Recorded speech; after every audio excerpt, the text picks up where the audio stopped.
Hello, dear students. Good morning to all of you. You are welcome. देखिए प्रश्नावली 1.5 में ये आपका तीसरा सवाल है। काफ़ी इम्पोर्टेंट सवाल है और कभी भी पूछा जा सकने वाला सवाल है। आगे भी आपको याद होगा कि पाई को एक वृत्त की परिधि और उसके व्यास, जिसमें परिधि को मान लीजिए सी है, सी फॉर सर्कमफेरेंस, ये इंग्लिश से लिया गया है। सी फॉर सर्कमफेरेंस, सर्कमफेरेंस को हम बोलते हैं वृत्त की परिधि, और व्यास को मान लीजिए डी, डी फॉर डायमीटर, इसके अनुपात से परिभाषित किया जाता है। अर्थात पाई होता है वो किसी वृत्त की परिधि और उस वृत्त के व्यास के अनुपात के बराबर परिभाषित किया जाता है।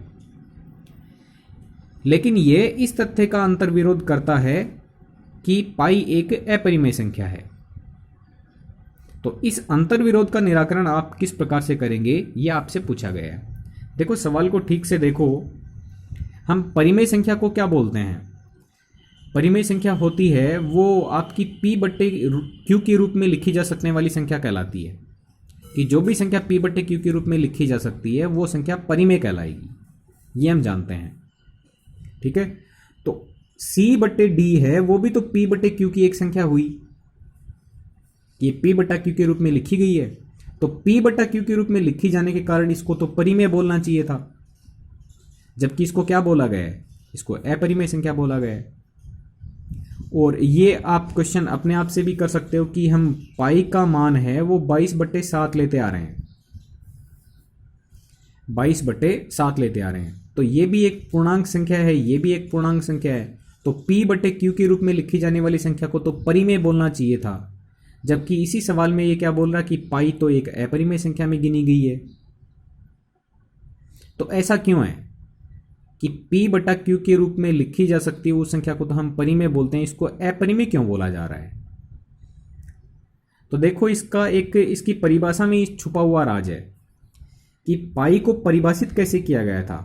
पाई को परिभाषित किया गया था कि वृत्त की परिधि और वृत्त का व्यास है, उन दोनों का अनुपात लोगे तो आपको पाई के बराबर संख्या मिलेगी। तो देखिएगा, कोई भी हम वृत्त बनाएं तो उस वृत्त की परिधि मापने के लिए हमें मापक यंत्रों की जरूरत पड़ेगी। ठीक है, तो जब भी किसी मापक यंत्र से इसकी परिधि का मापन किया जाएगा तो एकदम सटीक मान उपलब्ध नहीं होता है, क्योंकि मापक यंत्रों की खुद की भी त्रुटियां होती हैं और व्यक्ति विशेष से भी त्रुटि हो सकती है। ठीक है, तो पूर्णतः कभी भी आपको C का यानी वृत्त की परिधि का मान है वो सटीक नहीं मिलेगा। व्यास का मान मिल सकता है।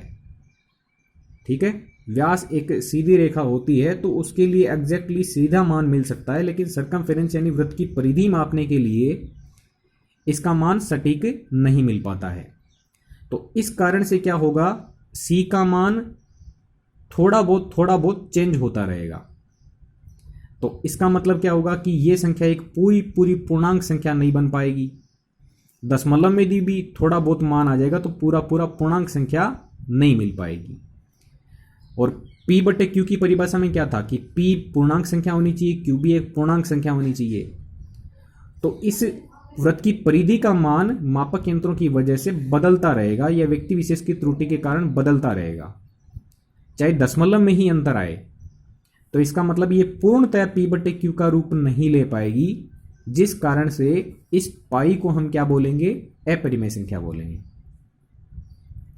ठीक है, तो इसी तरीके से इसका आंसर लिखा गया है। देखो, हम वृत्त की परिधि C का मान किसी भी मापक यंत्र से ज्ञात करें तो लगभग मान प्राप्त होता है, एकदम सटीक मान नहीं मिलता है, और इसी कारण से पाई का मान अपरिमेय संख्या कहा जाता है।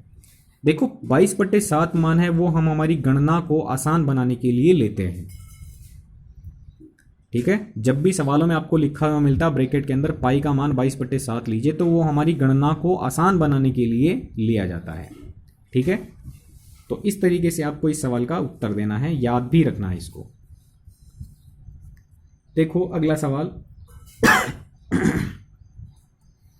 आपको इसमें लिख के दिया, संख्या रेखा पर वर्गमूल 9.3 को निरूपित कीजिए। संख्या रेखा पर ऐसी संख्या को कैसे दर्शाएंगे? ठीक है, तो देखो ऐसा सवाल हमारा पहला आ चुका है। वर्गमूल 5 को दर्शाने का तरीका हमने देखा था। ऐसी ही संख्या ये है 9.3। वर्गमूल के अंदर वाली संख्या को हम कैसे संख्या रेखा पर निरूपित कर सकते हैं, तो इसकी विधि है। देखो, वर्गमूल 5 के लिए हम पहले देख लें, क्योंकि ये संख्या बिना दशमलव वाली है, आसान संख्या है, और उसके बाद 9.3 पे चले जाएंगे। देखो, जैसे मान लो आपको वर्गमूल 5 को इस पे दर्शाना है, वर्गमूल 5 को संख्या रेखा पर व्यक्त करना है, तो वर्गमूल के अंदर संख्या लिखी हुई है 5, ठीक है। तो पहले हम क्या करेंगे, संख्या रेखा पर एक सीधी लाइन खींच के ओ को व्यक्त कर लेंगे। ओ यानी 0 वाली संख्या है, ठीक है।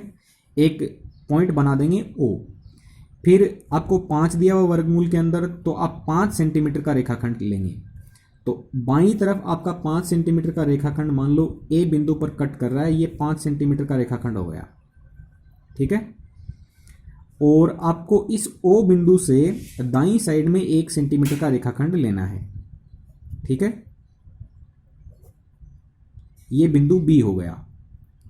ओ से बाईं तरफ 5 सेंटीमीटर का रेखाखंड और ओ से दाईं तरफ 1 सेंटीमीटर का रेखाखंड स्केल की सहायता से माप सकते हैं। अब आप देखेंगे कि ए से लेके बी तक की टोटल लंबाई कितनी हो गई, 5 तो ये हो गई और 1 ये, यानी टोटल मिला के कितनी हो गई, 6। तो आपको ए से लेके बी तक की 6 सेंटीमीटर की लंबाई का लंबवत समद्विभाजन करना है। लंबवत समद्विभाजन कैसे करते हैं, प्रकार को आधे से ज़्यादा खोल के ऊपर नीचे चाप लगाते हैं, ये लंबवत समद्विभाजन हो जाता है। तो जैसे मान लो मेरे पास में ये प्रकार लिया हुआ है, तो प्रकार को ए और बी इन दोनों बिंदुओं पर रख के आधे से ज़्यादा खोल के, जैसे आपने ये काम किया था 8वीं क्लास में भी कई बार करवाया होगा, 7वीं क्लास में भी किया होगा, जब भी वर्ग बनाते थे या समचतुर्भुज बनाते थे तो विकर्ण दिए होने पर आपको लंबवत समद्विभाजन करना पड़ता था। तो प्रकार को आपको आधे से ज़्यादा खोलना है, ऊपर कट लगाना है, नीचे कट लगाना है, दोनों साइड में, ठीक है। और ऐसा करने से आपको क्रॉस मिल जाएंगे ऊपर और नीचे, ठीक है। प्रकार को आधे से ज़्यादा खोल के आपको ऊपर नीचे कट लगाने हैं, और ऐसा करने से आपको क्रॉस मिलेंगे। दोनों क्रॉस पॉइंट्स को आप यदि मिला देंगे तो इस लाइन पर आपको एक मध्य बिंदु प्राप्त हो जाएगा, जो मध्य बिंदु ए से लेकर बी तक की लंबाई का होगा। मध्य बिंदु को हम एम से निरूपित कर लेंगे, एम फॉर मिड पॉइंट, ठीक है। इतना काम समझ आया। वर्गमूल 5 के लिए 5 सेंटीमीटर था। अब हमारा सवाल वर्गमूल 9.3 के लिए, तो इसके लिए हमें वर्गमूल के अंदर 9.3 दे रखा, तो 9.3 का रेखाखंड खींचेंगे। अब देखो, ये मध्य बिंदु प्राप्त होने के बाद आपको प्रकार खोलना है इस मध्य बिंदु से ए तक का या मध्य बिंदु से लेके बी तक का। तो आपको ये प्रकार थोड़ा इस तरीके से सेट कर लेना है। एम से लेके ए तक का आपने खोल लिया, या समझ लें कि एम से लेके बी तक का प्रकार खोल लिया। तो इस प्रकार से आप क्या बना लेंगे, एक अर्धवर्त बना लेंगे। इस प्रकार से आपका एक अर्धवर्त बन जाएगा।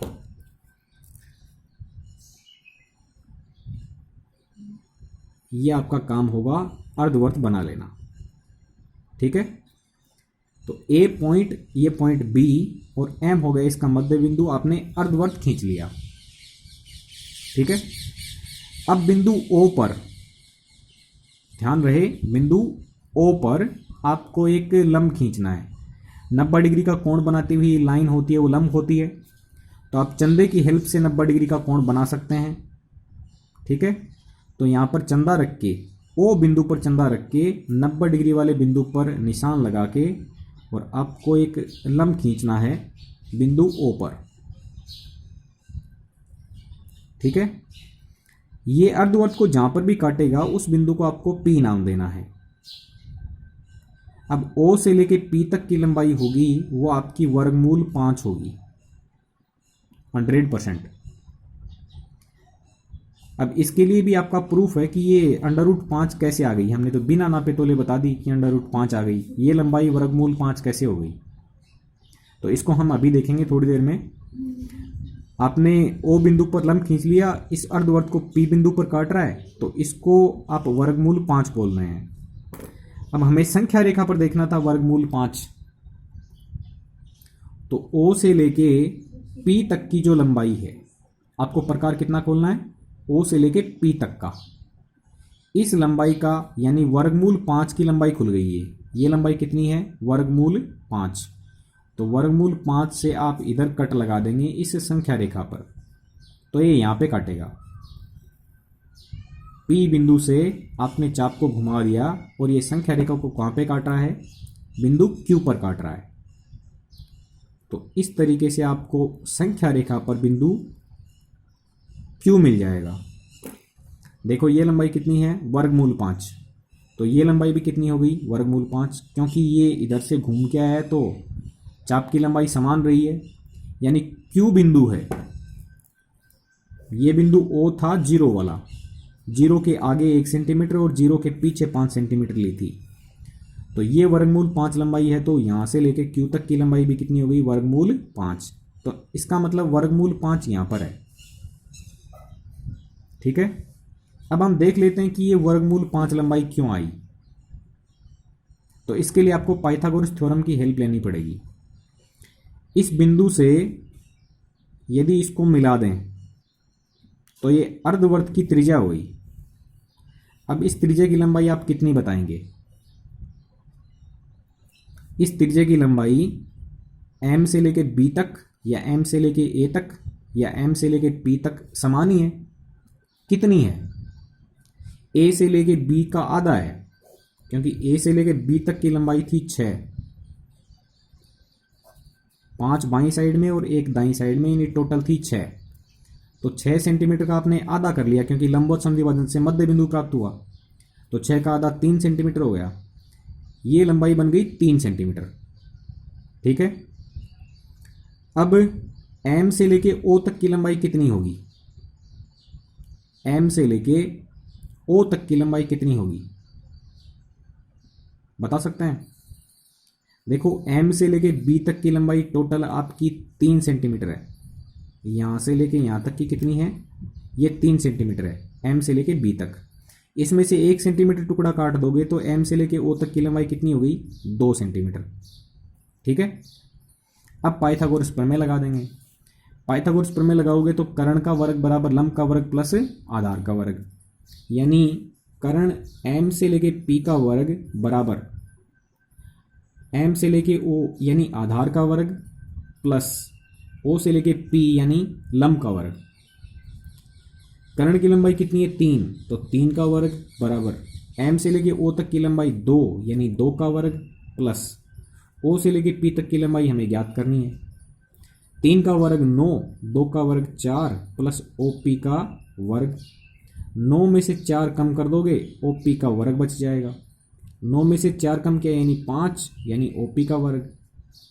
तो OP लंबाई निकालनी है, यानी वर्गमूल 5 आ गई। तो इसलिए प्रूफ भी हो गया कि O से लेके P तक की लंबाई कितनी निकलती है, हमेशा वर्गमूल 5 निकलती है। ठीक है, तो यही विधि आपको लगानी है इस वाले सवाल में।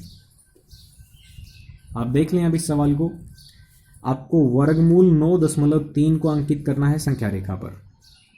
तो संख्या रेखा की एक लाइन खींच लेंगे, बिंदु O को निर्धारित कर लेंगे और O से बाईं तरफ 9.3 सेंटीमीटर का रेखाखंड खींचेंगे, वहां पर बिंदु नाम देंगे A।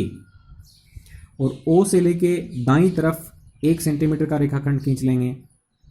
ठीक है, अब A से लेके B तक की जितनी भी लंबाई बनी उसका हम लंबवत समद्विभाजन कर देंगे। तो लंबवत समद्विभाजन करने के लिए आपको पता है कि आधे से ज़्यादा प्रकार खोलना है और ऊपर नीचे चाप लगाने हैं। तो आधे से ज़्यादा प्रकार खोल लिया, ऊपर चाप लगा दिया, नीचे चाप लगा दिया। ऐसे ही आपको A बिंदु से ऊपर चाप लगाना है, नीचे चाप लगाना है। दोनों तरफ क्रॉस पॉइंट बनेगा और दोनों को यदि मिला दोगे तो मध्य बिंदु M प्राप्त हो जाएगा। मध्य बिंदु M से आपको एक अर्धवर्त खींचना है। ठीक है, ये अर्धवर्त खींच लिया। उसके बाद में बिंदु O पर चांदे की सहायता से 90 डिग्री का कोण बनाती हुई एक लाइन खींचनी है जो अर्धवर्त को बिंदु P पर काटेगी। अब बिंदु P से आप क्या करेंगे, एक चाप घुमा देंगे, कितनी लंबाई खोल के, O बिंदु पर आपको प्रकार की नोक रखनी है और O से लेके P तक का आपको चाप खोलना है। तो O से लेके P तक का चाप खोलने के बाद आप इसको संख्या रेखा पर यदि घुमा देंगे तो वहां पर आपको बिंदु Q प्राप्त हो जाएगा। ये लंबाई कितनी आएगी, वर्गमूल 9.3, क्योंकि उसमें कितनी आई थी, वर्गमूल 5, तो इसमें ये लंबाई कितनी आएगी, वर्गमूल 9.3, और संख्या रेखा पर इसको कट करेंगे तो बिंदु Q प्राप्त हो जाएगा आपको 9.3 का वर्गमूल का। ठीक है स्टूडेंट्स, तो इस तरीके से आपको ये काम करना है। Thank you very much.